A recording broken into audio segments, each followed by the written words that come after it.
Welcome. Thank you for joining me. Grayboardgamer here with my first wargame playthrough, and it is Red Winter, the Soviet attack at Toljärvi, Finland, 8 to 12 December 1939 from GMT Games. Quick note, I'm definitely not Finnish, so if I am pronouncing these names incorrectly, I apologize for any native speaker that may be watching this video. Before we dive into the game, I would like to give a little bit of historical context to what's going on here instead of just setting up a game board with pieces and just going at the rules and fighting the battle. All that seems like it would be kind of boring without some form of context. So I'm going to do a brief background on what this conflict is about. There is a large amount of excellent historical material in the rulebook and the supplemental book that comes with the game. So if you want something in detail, again, I'm just going to give a brief, quick overview based on the information I found in this book. Also, I'd like to thank one of my viewers who actually sent me this game, so I could do a playthrough of it. And with that, here's a little bit of information about the Soviet attack at Toljärvi, Finland. This battle takes place during the winter of 1939. This battle is part of what is known as the Russo-Finnish Winter War. The Soviet Union had a growing distrust of Germany. The Soviet Union wanted to lease or have Finland cede the seaward approaches to Leningrad. The Soviet Union and Finland went into negotiations, but nothing productive came out of that. In October of 1939, the Soviet Union demanded that the border of the Karelian Isthmus be moved 30 kilometers to the west of Viipuri, and they also wanted cession of the islands in the Gulf of Finland. The Soviets wanted this territory because then it would create a buffer zone against the Nazi Germany hostilities. There was some debate within the Finnish government, but in the end they refused the Soviets' demands. Then in November of 1939, 1 million Soviet troops moved in position to invade Finland. But the Soviets' main problem was their overconfidence. They thought this was going to be a quick war that was going to end as soon as it started because the Finnish would be overwhelmed by the massive number of Soviet forces. Because they thought they were going to surrender so quickly, they only came with 10 to 12 days of supplies for their army. They were not prepared at all for the extended winter fighting. They even came in their summer uniforms. On top of this overconfidence, Finland itself has very rugged terrain, 60,000 lakes, a lot of forest, so it's not going to be easy fighting to begin with, so their overconfidence was working against them right away. At the end of November, on November 30th in 1939, the Soviets declared war on Finland. The Soviets claimed that the Finns fired artillery across the border. The Soviets started their campaign by bombing the Finnish capital of Helsinki, and 450,000 Soviet troops crossed the border. The battle that we're going to play in this game, the Soviet attack on Toljärvi, mainly consists of Soviet rifle regiments that pushed the Finns back into this area because the Finns were greatly outnumbered. The Finns fell back here to Toljärvi, where the main road, which was the main path that the Soviet would need to advance through Finland, crossed a narrow spit of land beside a tourist hotel. So this narrow piece of land with all the lakes around it, frozen lakes, made it difficult for the attackers and much easier for the smaller number of Finns to defend. The Soviet attack on Toljärvi would last for 5 days, and it would take place in around the hotel, Kotasari Island, and in the village of Toljärvi, with two large frozen lakes known as Toljärvi, just like the village name, and the other lake, Hirvisjärvi. What you're about to see are the first 2 days of this battle. Before we open the box and get it set up, I just want to mention that just like my last playthrough where I put the cards up on the screen, there's no cards for this one. There are lots of little chits that will be very hard for you to see all the numbers on from the wide angle or from far away. So I'm going to put them on the screen just like I did with those cards. The only issue I'll have is they are really small, and I don't have the best camera that I took the pictures with, so I did my best to get them as sharp as possible, but Please forgive me if some of them look a little blurry or a little hazy. Let's get this lid off and get it set up. As you can see, we have quite a large map that the game is played out on. I definitely cannot get the whole map in frame. Maybe if I turned it sideways, but that would seem kind of odd playing the game sideways the whole time. But I will focus in on the areas of action throughout the game. To give you an idea of how big the map is, I'm going to undo the camera here, undo the lock, so you may see it jostle around a little bit and hear some creaking noises. I'm just going to pan up and down so you can see the size of the map. So I'll be able to keep it focused. The majority of the play area for these scenarios is going to take place here in the bottom section, or the bottom half down in here. As we go through the setup, keep in mind what we're setting up is this scenario here, 17.3, the first 2 days. This scenario, the first 2 days, sets up exactly the same as scenario 17.1, the campaign game. So we'll go ahead and get everything set up, starting with the Finnish player. The Finns set up per the setup codes in the upper right-hand corners of the Finnish units, and I'll show you what that means in just a moment.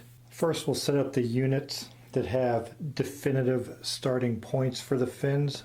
First, we'll start with the units over here in F21. And what I mean by F21 is along the top of the map, you can see that there are letters starting with A and going all the way to X from left to right.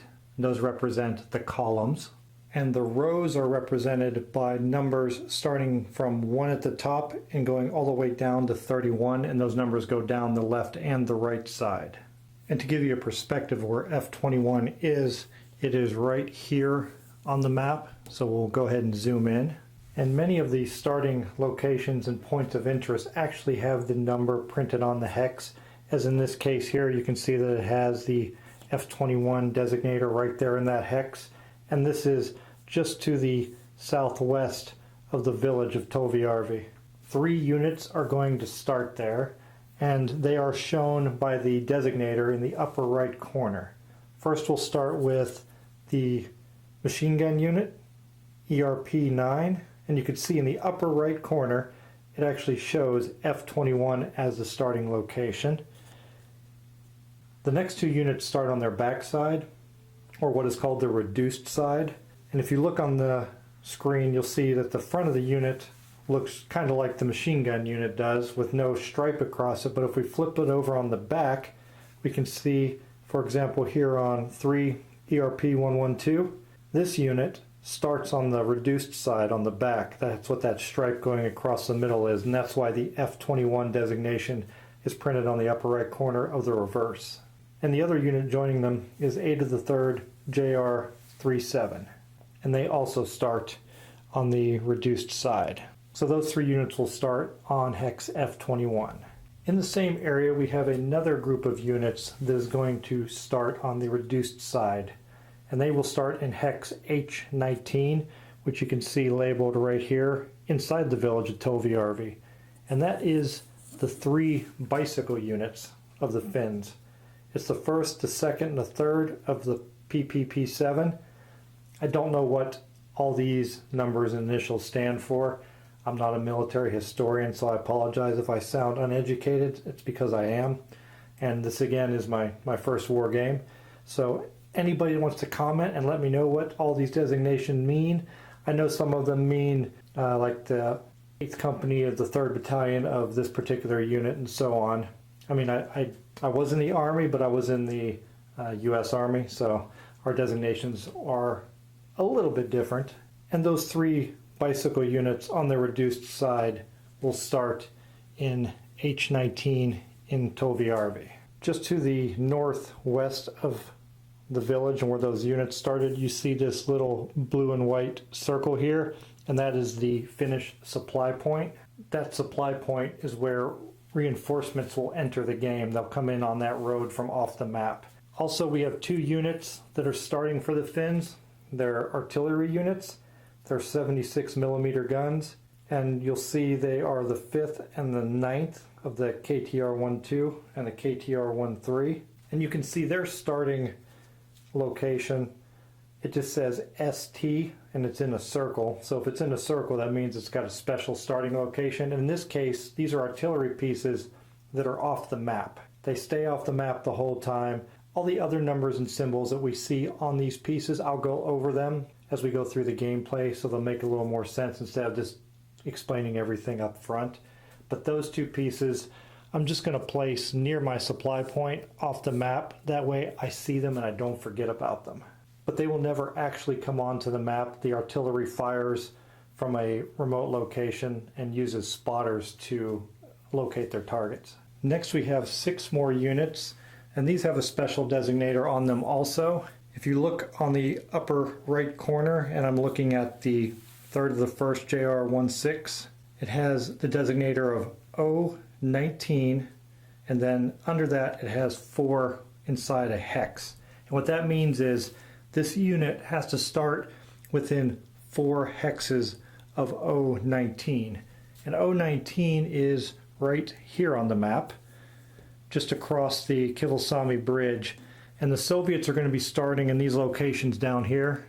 So we know that they're going to be approaching from the south. So setting up these 6 units, we want to kind of get a pretty good defense of this bridge here. So I'll zoom in so we can get a closer look at that while we set them up. And before we set them up, this would be a good time to talk about the terrain in the game. You see there's all of these big white areas. Those are frozen lakes. This kind of greenish, light colored terrain, that is a suo. It's a Finnish word that means wetland. They are kind of like a mire, but they're frozen most of the time in the winter. They have partial woods in them, which makes them a little more difficult than crossing a forest, and that's due to a lot of uneven ground in those areas. And then the areas with the trees, those are forest hexes. And then any of the hexes that have buildings on them, whether it's 3 buildings, 2 buildings, or 1 building, those are village hexes. And then we have the roads. We have the main road, which is the thick, dark colored road there. Then we have secondary roads and primary roads. The primary road is still like the dark gray, blackish color, and the secondary road are these brown roads. For the most part, all the units that we're going to be playing with in this playthrough are going to treat the roads basically the same. If we had any armored units from the Soviets that enter the game, then these secondary roads, they have to pay a lot more movement points to go across those because it's dirt roads and difficult terrain for the armored vehicles to go over. When we go to move and we talk about movement points, each type of terrain has a number of movement points that you need to spend to move into that hex. For example, going across one of the frozen lake hexes, if you're the Finns, they only cost you 1 movement point. And that's because their units are equipped with skis and they're used to moving around in this terrain. If the Soviets go across a frozen lake hex, it costs them 1.5 or 1.5 movement points. Going through the Suo, that's a really rough area to go through. Those cost 3 movement points. The forests cost 2 movement points to move through. Village hexes cost 1 to move through. The roads themselves, if a unit starts in a hex that has a road and they move to another hex that has a road, as long as they stay on those roads, they only cost half or 0.5 movement points to move along the roads. And this is important because that is how you can get from point A to point B basically really quick without exposing yourself by going out in these frozen lakes. And you can move pretty quick on the frozen lakes, especially if you're the Finns, and even the Soviets can move a little faster other than the roads. But being out on these frozen lakes, there's nothing to hide behind, so you're really exposed when it comes to attack. And you also notice that some of the hexes have multiple kinds of terrain in them. Whatever is the most dominant terrain in that hex, then that whole hex counts as that. For example, if we look at the tip of this island here, you have a little bit of this land jutting out into this hex, but that's mostly frozen lake, so that entire hex is going to be considered frozen lake. This hex here has a road on it, but as far as terrain goes, it would be considered forest on either side of the Kivalsamy Bridge here. So we have our hex here at 019 that we're going to set up these 6 units. And what we have is 3 infantry companies, the 1st of the 1st, the 2nd of the 1st, and the 3rd of the 1st JR-16. And we have 2 machine gun units with them, and we have 1 mortar unit with them. And we have 1 final token that we're also going to place, and that is the leader token for the Finns, and that is the leader Pajari. Again, sorry if I'm pronouncing this incorrectly. And you can see in the upper right corner it just has an open hex, which means he can start at any location where there's a unit or a stack of units at the beginning of the game. I want to set up these units to make it difficult for the Soviets to move through this road. The reason I want to make it difficult for the Soviets to travel across this main road so they don't have an easy time going towards the village of Tolviarvi and these other locations up here is because of the victory conditions and how victory points are earned. So let me go over the victory points and the victory conditions before I set up those units. Either player that controls any of the locations I'm about to talk about can earn the victory points. So we have the first 7 hexes of the main road from Soviet supply. And you can see this circled down here in the bottom right. That is the Soviet supply hex. Those are where reinforcements will enter.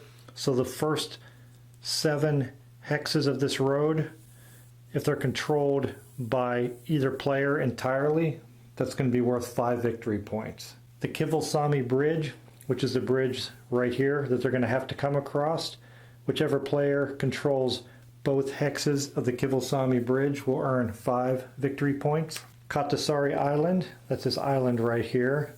A player would have to control all hexes of it, which are 5 total hexes, and whoever controls that will gain 6 victory points. And these are all added up at the end of the scenario, so it can change hands several times during the course of the game. But if nobody controls all 5 hexes, then as long as any hex is controlled by somebody, then they'll get 3 victory points. So the Soviets and the Finns can control hexes in this island, and they'll both get 3 victory points, which kind of offsets each other.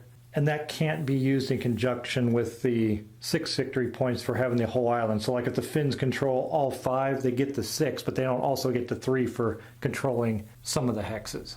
Next, we have Hirvisvara, which is this village hex right here.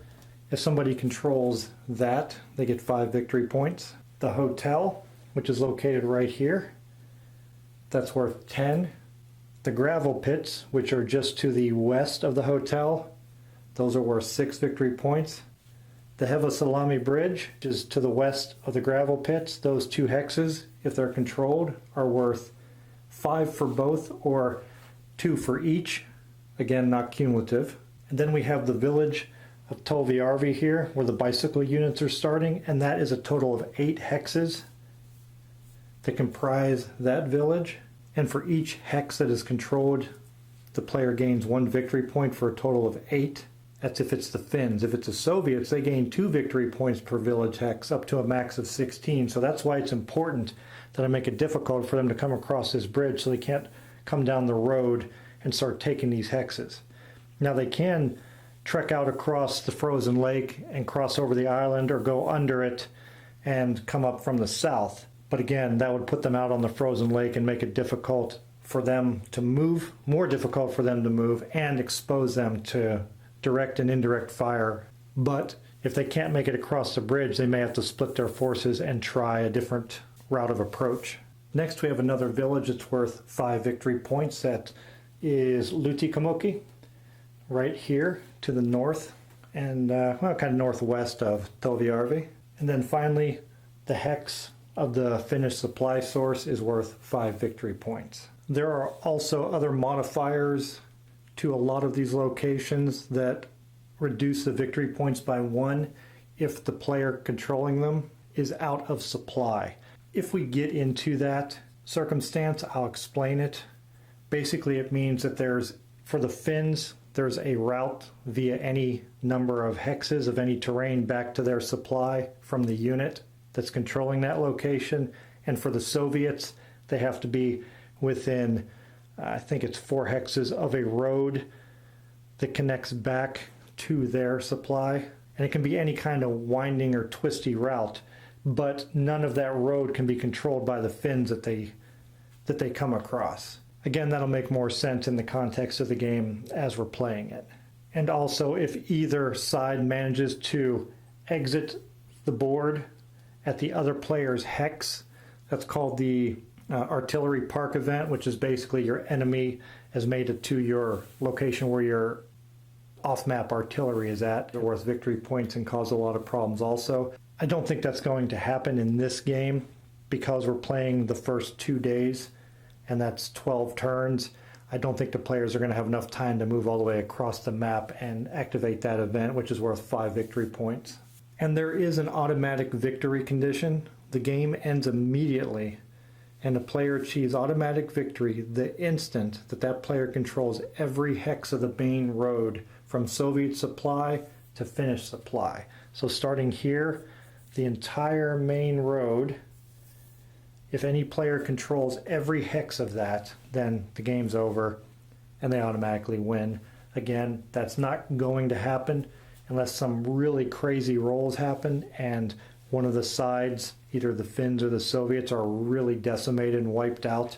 But just by being on the hex or even next to it, as long as there's no Soviet unit on the hex, if you're next to it, you control the area of hexes around you also. So it'd be really difficult to control this entire road in a 12-turn game, which is what the first 2 days is. Now that we have a better idea of the victory conditions and what we're dealing with, again, we have hex 019 here, and these 6 units have to be within 4 hexes of that. And I definitely want to defend this bridge here and keep them from crossing this road and that bridge easily.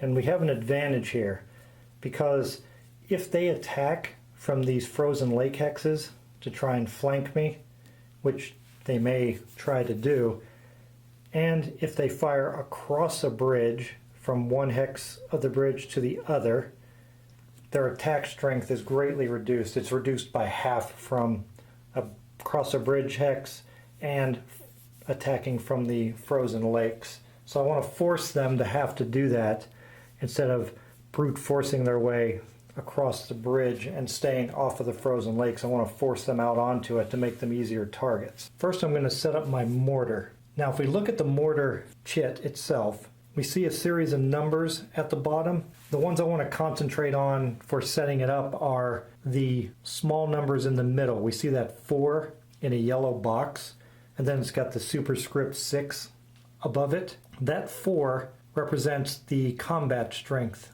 of the mortar. And since it's in a yellow box, that means that it is indirect fire. The superscript 6 there is the range. That's how many hexes away it can fire. So I want to set my mortar up somewhere back here, and I want it to be able to lob attacks off to this side of the bridge. So I want to be able to hit these hexes on the road here. So if I want to hit as far away as this, I have to go back 6. 1, 2, 3, 4, 5, 6. So if I set it up here in this suo, that'd put me 1, 2, 3, 4, 5, 6 away, which means I can't attack anywhere along this road here with the mortar. So if we set it up here, again, 1, 2, 3, 4, 5, 6. But I don't really want to put it in bad terrain like that. I want to be able to get it out of there if I have to. So what if I go back along the road? 1, 2, 3, 4, 5, 6. So we'll put it on the crossroad here. And again, it can hit up to 6 away, which is good for us. And that has it on the road already, so it has mobility to get out of there. And that number all the way to the right, the 3, is its movement allowance. And I think I may have misspoke. That number 4 inside the yellow box, that is its ranged attack strength. I don't know if I called it that properly. You also may hear some background noise right now. I apologize for that, but we're getting some crazy rainstorms here in Florida right now. Now I have 3 infantry companies and 2 machine gun units to set up. And I don't want to stack too many up together because whenever dealing with direct or indirect fire ranged attacks, attackers gain bonuses depending on how many infantry companies or company size are there. And that makes sense because the more people that are occupying a hex, the easier it is to hit them with something like indirect fire. So I don't want to stack too many in one location. And there is a stacking limit. You cannot have more than 5 units stacked in a hex, with a few exceptions, like the leader. PRE doesn't count as a unit towards the stacking limit. So where do we want to set up our machine guns? I think I'm going to set them right here on the other side of the bridge. Within 4 of 019, we can actually go all the way down to here if we wanted to. And if you look on the numbers, the 3 that's inside the black box, that is the combat strength of that machine gun unit. And the reason it's inside a black box is because whenever that unit is defending, that means that number is doubled. So that 3 becomes a 6, which is really useful if they're attacking across a bridge or from a frozen lake, because they have to have their strength, and I get to double my strength on defense. I think I'm going to set up one of the machine guns here on Katasari Island to make it a little bit harder for the Soviets to cross these frozen lakes. Again, here's 019, 1, 2, 3, 4. So I could set one up right here. And the reason I may want to do that is, again, the ranged attack in the middle there. We see 4 and then the superscript 3. They have a ranged attack strength of 4, and they have a range of 3, which is all the way to this road. So they could hit targets that are over there. They do have to have line of sight, and line of sight changes from turn to turn depending on what time of day it is. As long as they have line of sight, and they do, and the way that works is you can go from hex to hex at any time. Hexes that are beside each other, they always have line of sight on each other. But in order to do a direct fire at range like this, the hexes between the attacking and defending hex have to be frozen lake hexes. And if they set up in this spot, it gives us a good line of sight, as long as it's a proper part of the day, which would be any time except dawn, dusk, and night. We have a line of sight of 3 or greater. So that'll help us fend off the Soviets as they come up the road. I don't want this machine gun unit here on the bridge to be by itself. So we'll put the first of the first JR-16 infantry unit. We'll stack them together there across the bridge. Now I could place an infantry unit over here on the island, Katasari. That wouldn't be too useful because the infantry unit's range is only 2 for direct fire attacks. Plus we have these units over in the village that we can reinforce with if we see the Soviets starting to come that direction. So I'm going to put the second and the first right here in the hex behind it. That way they have reinforcements that can come in if they need them. And I'll place another one here in case the Soviets do make it across the bridge, because as you look on the token here for the third of the first JR-16, they have a ranged attack strength of 2 and a range of 2. So they could hit things that are in this hex right here if they make it across the bridge. And you can go along the hex side for line of sight as long as at least one of the sides is clear like that. And by clear I mean a frozen lake. And the way line of sight works is middle of attacking hex to middle of defending hex, and any terrain other than frozen lake blocks line of sight, whether it's forest, village, suo, and so forth. Roads are only for movement. You don't worry about them for line of sight because of course a road doesn't take up a whole hex. So whatever terrain is around the road in that hex is what terrain that is for line of sight purposes and movement at times, depending on if an enemy is close. Now I have to make a decision of where I'm going to put Bayari with, where I'm going to put our leader, what unit I'm going to put him with, because if you look at the bottom of his token, you see 1L/1R. That is a left or right shift on the combat results table. And I'll explain what that is in a little while, but that's a really big bonus. So that would help me on defense and or offense. I also have a bunch of units over here in Toviarvi and off to the south here, southwest, that are already on their reduced side. And in order to recover, which would put over to their non-reduced side or their full strength side, I would have to roll on the recovery table. And if the leader Piari is with them, they get a +1 to that roll. And it's a difficult roll because you have to get a 6 on a 6-sided dice. So any bonuses that you have are extremely helpful.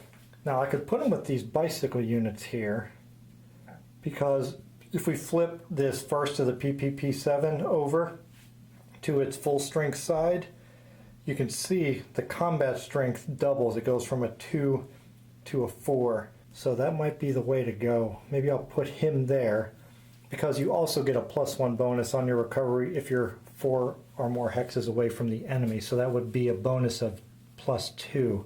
So anything that I roll, I would need a 4, 5, or 6. So I got a 50-50 shot at recovering them.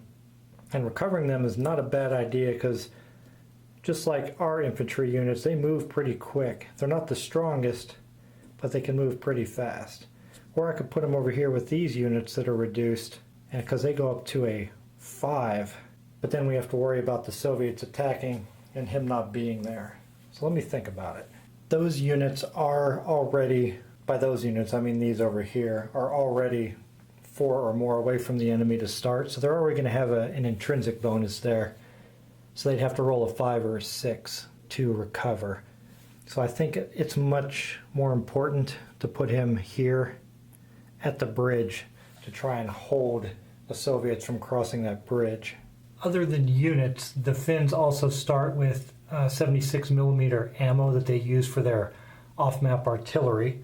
And in this scenario, the Finns are going to start with 3. Now we're going to put the reinforcements on the turn track here.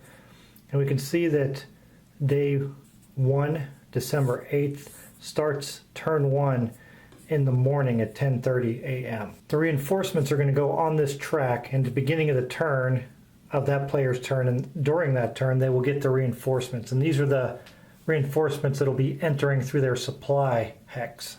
And the Finns, if we look closely on here, it says reinforcements Soviet 6, Finns 5. And this also lays out the starting ammo for the Finns, which was 3. Also, before I cover it up, note that it has the begin Soviet morale bonus, and I'll explain what that is on the Soviet turn. But the Finns will place their units here and anywhere else where it says that they get reinforcements. And on the chits themselves, it actually has the turn number where they enter the game. For example, here in turn number 1, the Finns will receive the 7th, 8th, and 9th of the 3rd JR-16 infantry units, or infantry companies, and they also have 2 machine gun units with them. So those units go right here on the turn track, so we know to get them. The Finns get no reinforcements on the 2nd day. They do get 1 reinforcement on the 3rd day, and that is another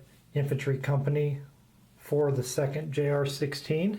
Turn 4, the Finns will gain 2 more units, and that is the 5th and the 6th of the 2nd JR-16. And you can see on those chits in the upper right corner, which says it comes in turn 4, but it says -2 movement points. Normally they come on and they can use their 6 movement allowance points, but in this case, these 2 units on their initial entry into the game, they can only have 4. They move at a -2 movement points. Turn 5, the Finns gain 2 more machine gun units, the 2nd of the JR-16. Turn 6, they'll gain 2 more infantry units, the 2nd of the ERP-112, or the 1st and the 2nd of the ERP-112. And finally, turn 8, they'll gain their last reinforcements, which is 2 mortar units, and then we'll see our first engineer unit come into the game on the 8th turn. And it is all of the units, or all of the reinforcements that the Finns will get during this 2-day playthrough. Now we'll go ahead and place our Soviet units, and they're going to come in at Q25 and R27. The Soviets have 3 infantry companies and a machine gun unit starting on R27, the 4th, 5th, and 6th, the 2nd, 609th, along with their machine gun unit. And they will all start there stacked in that hex. And in Q25, they will have the same thing, but it's a different set of units. The 1st, 2nd, and 3rd of the 1st 609, along with their machine gun unit, will start in hex Q25. We'll now put the Soviet reinforcements on the turn track. On day 1, they get 6 reinforcements. They get 3 infantry companies, 7th, 8th, and 9th of the 3rd 609, along with the machine gun unit, a mortar, and an infantry gun. Place those on the track. On turn 2, they will receive 6 more reinforcements, another 3 infantry companies, 1st, 2nd, 3rd of the 1st, 364th, and their machine gun unit, along with 2 off-map artillery pieces, 2 76mm guns, and theirs are a lot better than the Finns. If we look at the Finns, they have a indirect fire strength of 2. The Soviet guns have an indirect fire strength of 5. In turn 3, the Soviets are really going to pour it on. They're going to enter with 6 infantry companies, 2 machine guns, a mortar, and another infantry gun. We have the 4th, 5th, and 6th of the 2nd 364th, 7th, 8th, and 9th of the 3rd 364th, along with their respective machine guns and the infantry gun and mortar. Ooh, that's a big pile of trouble. On turn 4, the Soviets will add 4 AT or armor anti-tank weapons. Although the Finns don't have any armor in this game, the Soviets are bringing it anyway. They can still use it though. Turn 5, they will add another. On turn 8, the Soviets are going to add some serious off-map firepower. The 1st, 2nd, and 3rd of the 354s. These are the 122mm guns, and the 3rd of the 354th is 152mm, and you can see the indirect fire strength on those is quite devastating.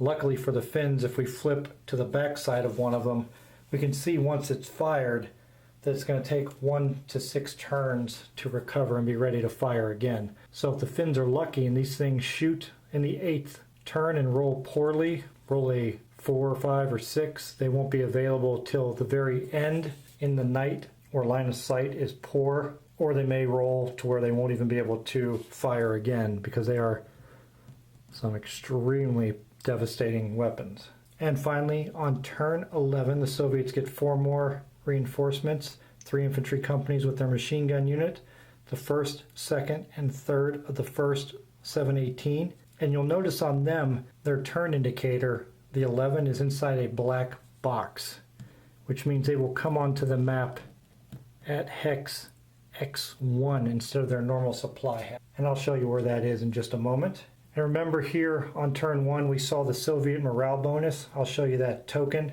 and it comes at the start of the game. It'll last for this whole first day, which is turns 1 through 5. In combats, the Soviets gain a bonus shift of 1 to the left or right in combat, whether they're defending or attacking.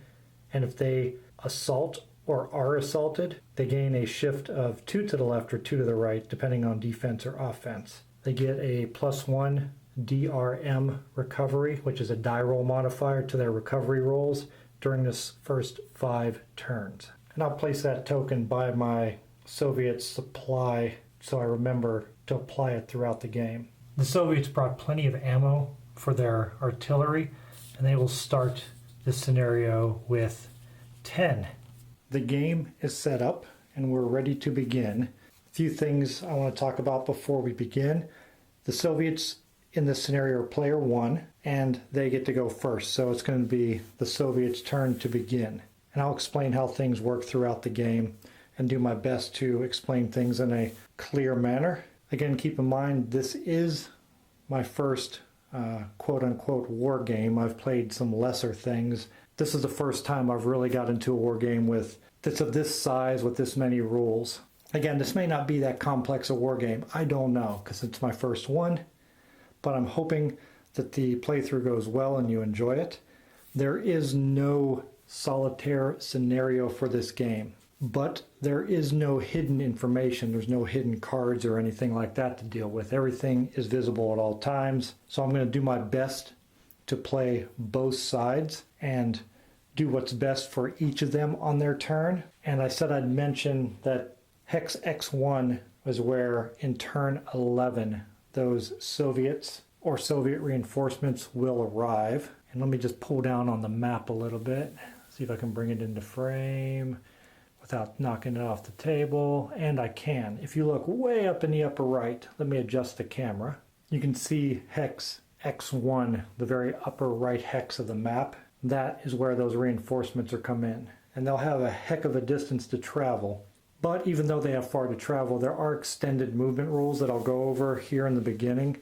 And at night, units can move a lot further.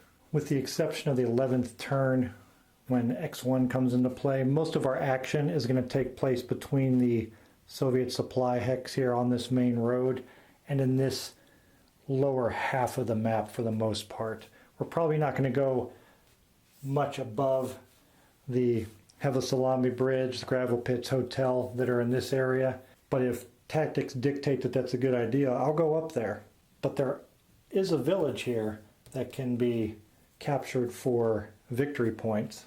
Not only this village here, but this village way over here, which is worth 5 victory points. And if we leave that vulnerable, when those reinforcements come through X1, they can sweep down into there and take that village and gain 5 easy victory points. And a quick note on control. We know that there's that automatic victory if somebody controls every hex of the main road. Here at the beginning of the scenario, the entire map, with the exception of where the Soviets' units are at and the hexes around them and the Soviet supply hex, all the rest of the map at the beginning is considered to be controlled by the Finns. And one more note on control, if we're adding up victory points at the end of the scenario, and for example, say there's nobody here in this village. Well, if the Soviets never make it there, then the Finns never lost control of it, so they'll get those victory points. But if the Soviets were there and then they leave, they will still get the victory points because control is considered to be in favor of the last side, either Finns or Soviets, that controlled that hex if no one is there or no one is adjacent to it to control it. So if they were there at one time and then they left, they'll still control it unless the Finns move there. And we have markers to place in these points of interest to help keep track of that throughout the game. Okay, with all of that being said in my long-winded setup, we are ready to begin and do this playthrough of Red Winter, the Soviet attack at Toviarvi, Finland, and the playthrough of my first serious war game. Thank you for watching this setup, and I'll see you in turn number 1.